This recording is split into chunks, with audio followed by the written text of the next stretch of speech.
Now, more details have been published about the coronation. Everybody's being encouraged to pledge aloud their allegiance to King Charles in what's called a homage of the people.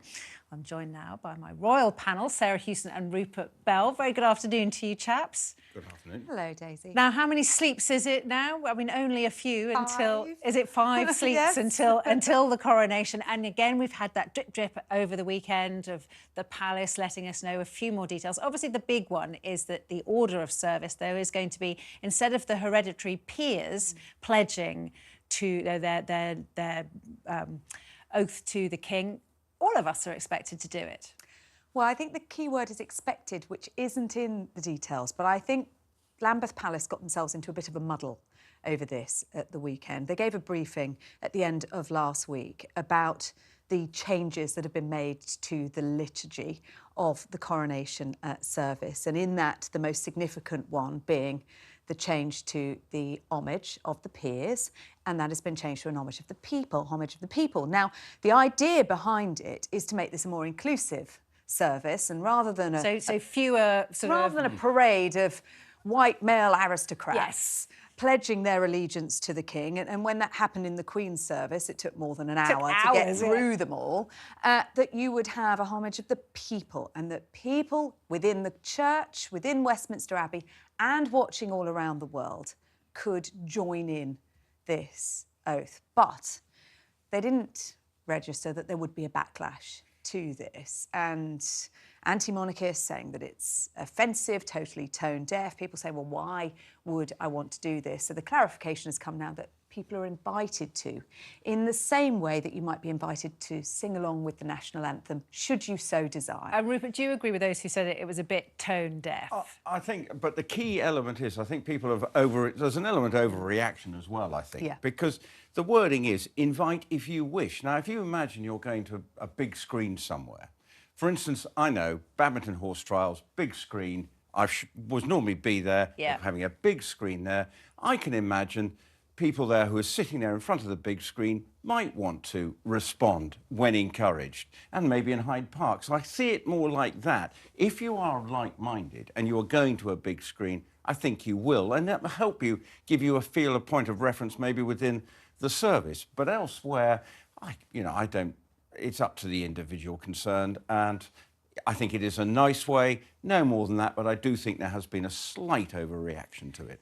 And we've seen some more elements of the coronation coming out. So we've seen details of the new canopy that's been made. Originally, there were rumours that the king would have the holy oil put on him in public, that we'd get to see that. That has been quashed, and we've now seen this beautiful embroidered canopy that's being created, but only for the king, not for Camilla. Yes, and what's interesting, we wondered whether he was going to have a canopy at all, or then maybe it would be a transparent canopy. Actually, what we've got is more privacy from the king than the Queen even had, because he's got a 3-sided screen, and the only open side will be facing the high altar, so nobody within Westminster Abbey or watching on television will see that very sacred moment, the anointing with the holy oil, because it is meant to be a private moment between the monarch and God. And that is the difference for Camilla as the Queen. It is not the same oath that she makes, and it is not the same moment, and she's decided she'll go without, and it will be in full view. Rupert, I wonder if people will be surprised at how much of a religious ceremony this is, how it's a deeply spiritual moment. We're told that Charles is going to say his prayers out loud, which I understand isn't traditional, that he's been having lots of meetings with Justin Welby, the Archbishop of Canterbury, spiritual guidance that he's getting.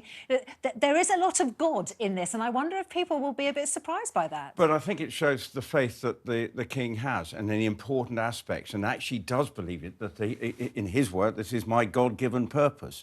And that is the symbolism. He is the head of the Anglican Church, and that is his role, one of his significant roles, and head of the Church of Scotland, and I think that's the important aspect of it. He still sees it's very important part of his life, but what we do see is a more inclusive nature when you suddenly see other faiths having prominent roles, and even to the extent the Prime Minister, a Hindu, is reading one of the lessons. Now, of course, that reflects, I think, the change in this country from a much more open society. The fact that we have a Hindu Prime Minister who will be reading a lesson from the Bible, I think, again, is a very significant moment. And, of course, we are a much more secular society now. Society has changed hugely in the 70 years since the last coronation. I mean, if we go back to the 17th century, then the public did believe that the monarch was divine, was put on the earth by God. Now that has changed, and we are a much more secular society. But Charles is deeply religious. We know from Harry's book that he says his prayers every night, just before going to bed. So this is a man that perhaps doesn't necessarily represent society in the way that society's changed. He is a man of great faith. He is Supreme Governor of the Church of England. He goes to church every Sunday, no matter where in the world he is. But he's also a very spiritual man who is very interested in all faiths. And we had talk some years ago, didn't we, whether he would be defender of faith. Yes, rather but he'd than changed the defender wording. of the faith. Yeah. That hasn't changed. The wording of the oath remains the same, but we do have this contextualisation from the Archbishop of Canterbury, who's going to put it into context, that this is much broader than just the Church of England, the Anglican faith, that this is about people of all faiths, and I suppose, and none.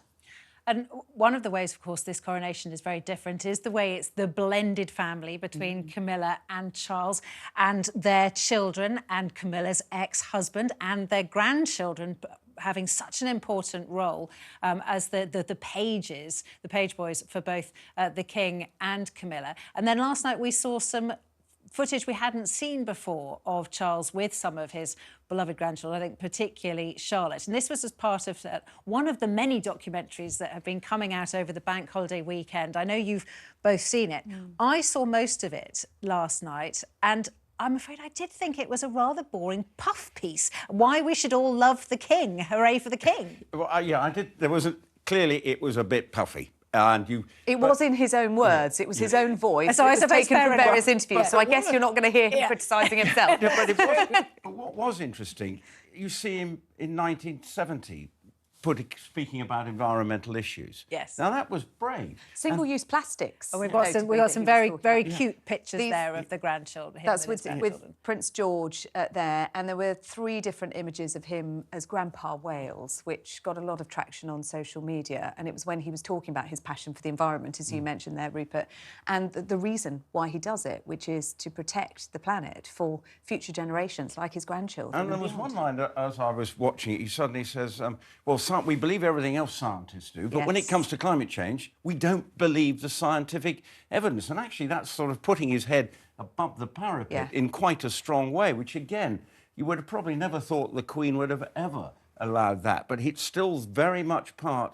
of his DNA and actually trying to reflect his perception of his role as a monarch in a new, as the world evolves, and it gives him a sense of purpose. And we know that I was struck by Camilla's great nephew, Arthur Elliot, who's going to be one of the page boys during the service.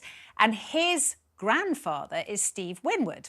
Did you know that? I didn't know that, Daisy. There you go, fact of the day. I know. And Steve Winwood is now performing at the concert, and I was saying over the weekend. So that's quite a day for little Arthur Elliot, being at his great aunt's coronation, and then he can go to the concert the next day where his granddad is performing and playing the guitar. But we've got a few more details about the concert and what it's going to look like, who's going to be in it. The stage has been unveiled, Daisy, and this is no ordinary stage. It is 95 metres wide. It's the biggest stage that's ever been built in the UK. It is in the colours and the shape of the Union flag, so it spans out, you can see there, into the audience. That looks amazing, I have It to does admit. look spectacular, doesn't it? It's going to be an audience of 20,000 people in Windsor Castle, in the grounds of Windsor Castle, set up on the East Terrace. I think it really will be quite something. And Tom Cruise is going to be taking part in a sketch.